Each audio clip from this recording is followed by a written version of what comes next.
Assalamualaikum warahmatullahi wabarakatuh. Perkenalkan, saya Alfiah, mahasiswa Psikologi Islam UIN Salatiga. Nah, di sini saya akan memberikan sebuah tips atau kiat kepada bunda-bunda sekalian agar pernikahan bunda itu terhindar dari yang namanya perselingkuhan. Nah, rumah tangga itu tentunya tidak akan bisa lepas dari yang namanya masalah. Karena masalah itu apa ya? Sebagai bumbu gitu dalam rumah tangga atau dalam sebuah hubungan. Nah, ada beberapa masalah rumah tangga yang sering menerpa di apa ya? Pasangan suami istri gitu ya.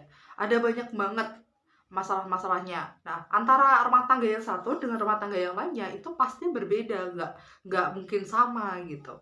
Terus ada banyak juga faktor-faktor yang menyebabkan munculnya masalah rumah tangga. Nah, di video kali ini saya akan membahas yang namanya perselingkuhan. Lalu, apa sih perselingkuhan itu?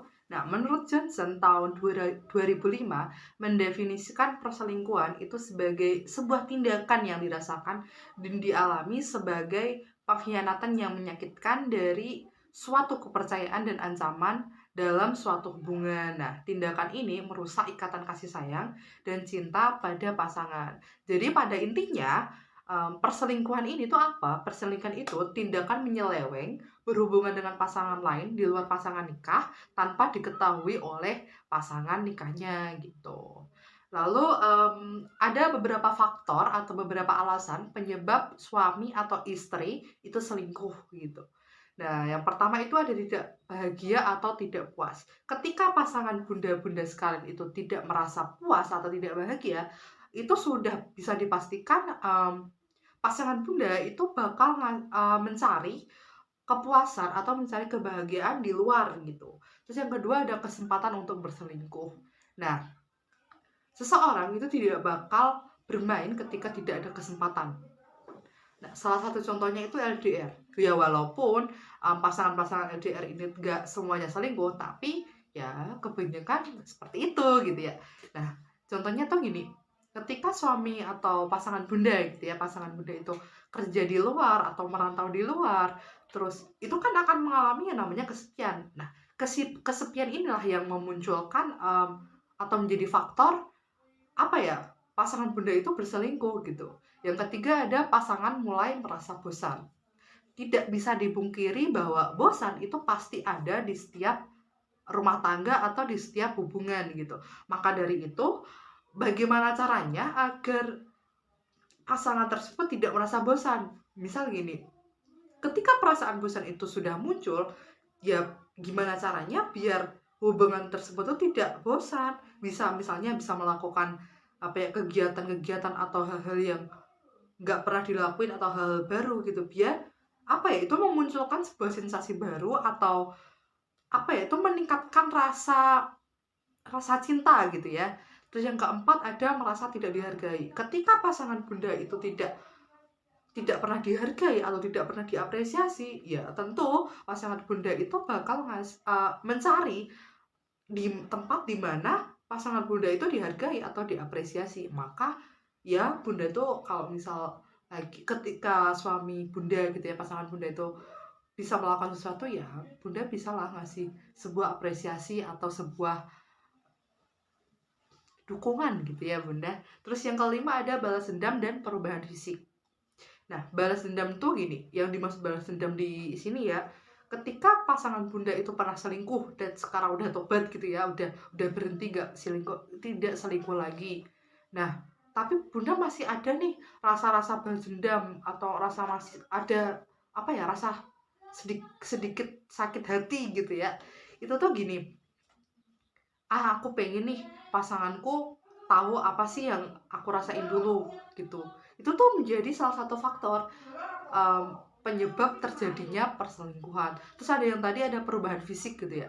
Perubahan fisik di sini itu juga menjadi salah satu faktor pemicu terjadinya perselingkuhan. Misal nih gini, ada cewek ketika sudah apa ya, sudah lahiran atau setelah melahirkan itu fisiknya tuh pasti berubah. Misal dulunya pas muda ya gitu, langsing, sinsat, bohai, bahenol, pokoknya gitu ya. Tapi ketika sudah lahiran itu pasti berubah. Mungkin apa ya? Mungkin sedikit gemukan atau kendur, apa kulit-kulitnya tidak tidak secantik dulu lagi, atau mungkin untuk pasangan yang pria gitu ya, untuk cowok itu staminanya tuh tidak kuat lagi, atau mungkin apa ya? Kegantengannya, kebagusannya itu mungkin kurang gitu. Itu menjadi salah satu penyebab suami istri itu selingkuh gitu. Lalu ada nggak sih ciri-ciri orang yang berselingkuh tuh? Nah, itu pasti ada tanda-tanda atau indikasi adanya yang mengindikasikan pasangan kita tuh berselingkuh apa tidak gitu. Nah, yang pertama itu ada menjadi lebih detail. Ketika misal saya itu selingkuh, itu pasti saya akan memperhatikan hal detail, misal jadwal saya atau kegiatan-kegiatan saya pastikan itu tuh pasangan saya tuh tidak tahu, agar ya pasangan saya tidak curiga kalau ya emang aku tuh kerjanya kayak gini kayak gini kayak gini gitu. Paham ya Bunda ya? Terus yang kedua ada pastikan menuduh pasangan berselingkuh.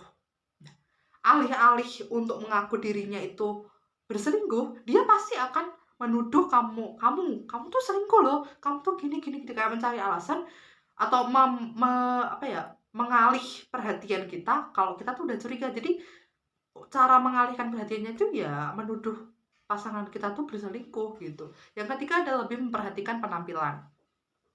Misal pasangan Bunda itu kalau kerja atau kemana gitu nggak pernah gitu loh yang pakai parfum atau apa ya, pakai pomade gitu, nggak pernah yang memperhatikan penampilan. Kalau misal keluar tuh ya udah keluar pakai kemeja, celana, sepatu gitu, tapi ini kok beda, nggak seperti biasanya. Ya itu mungkin bisa jadi salah satu alasan atau salah satu tanda pasangan Bunda itu berselingkuh gitu.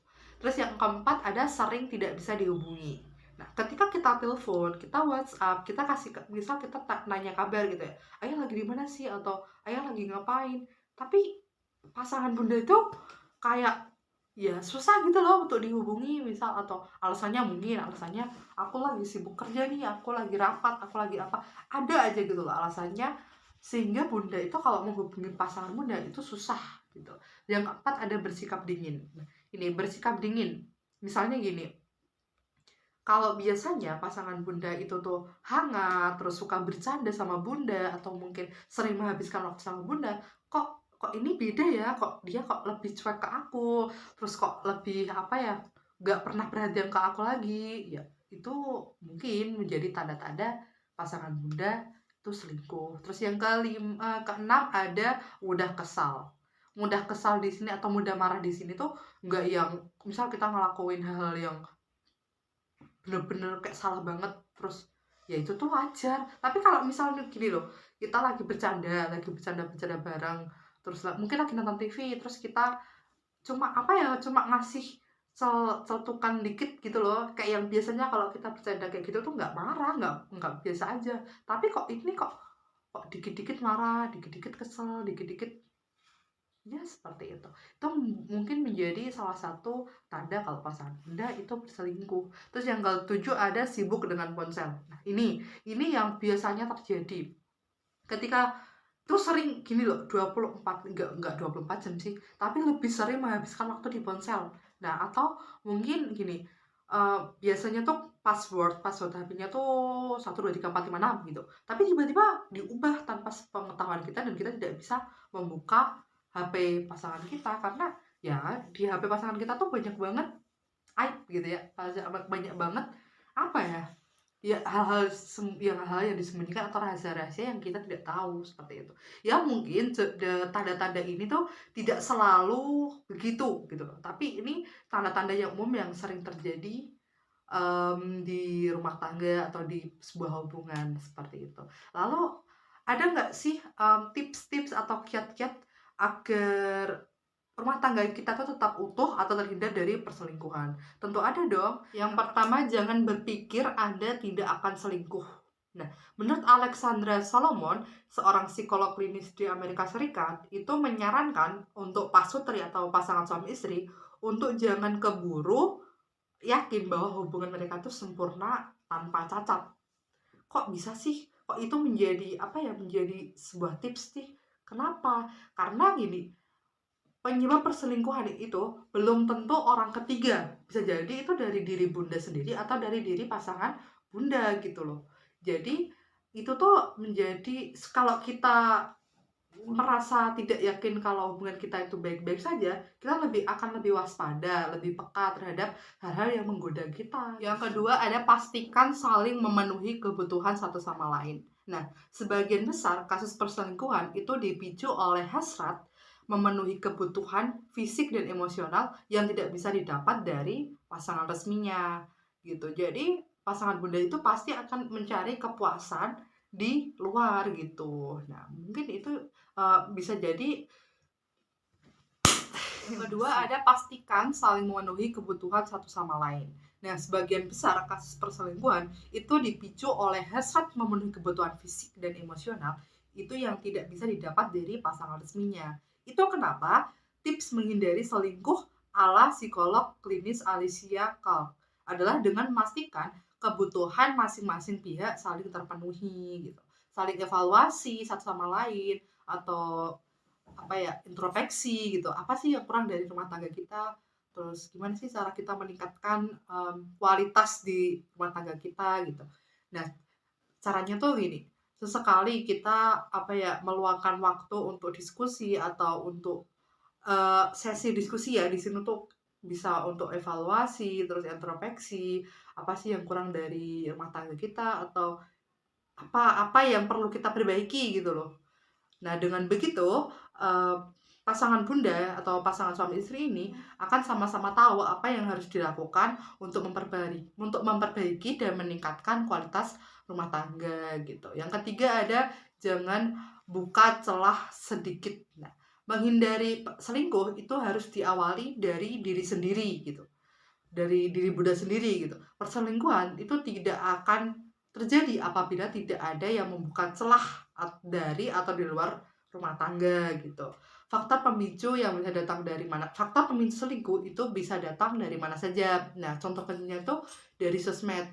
Kita kepo-kepo nih tentang mantan kita, atau kita sok-sok bernostalgia gitu. Itu tuh menjadi sebuah celah gitu loh kita untuk berselingkuh gitu. Terus yang terakhir itu ada selalu sempatkan waktu untuk berhubungan seks.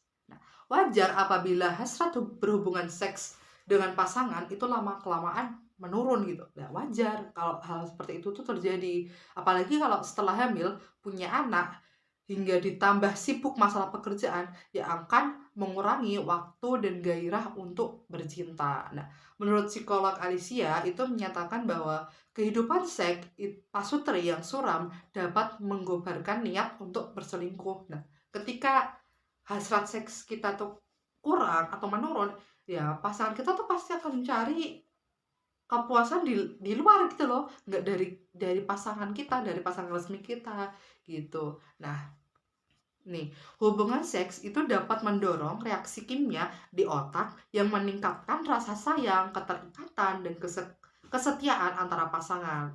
Nah, kalau misal dua-duanya tuh sibuk, ya minimal 1 kali dalam seminggu deh itu melakukan hubungan seks supaya membangkitkan rasa cinta, rasa kasih sayang gitu. Gitu Bunda, tips-tips yang bisa saya berikan supaya Bunda tetap terhindar dari yang namanya perselingkuhan. Mungkin itu saja yang dapat saya sampaikan, kurang lebihnya mohon maaf. Wassalamualaikum warahmatullahi wabarakatuh.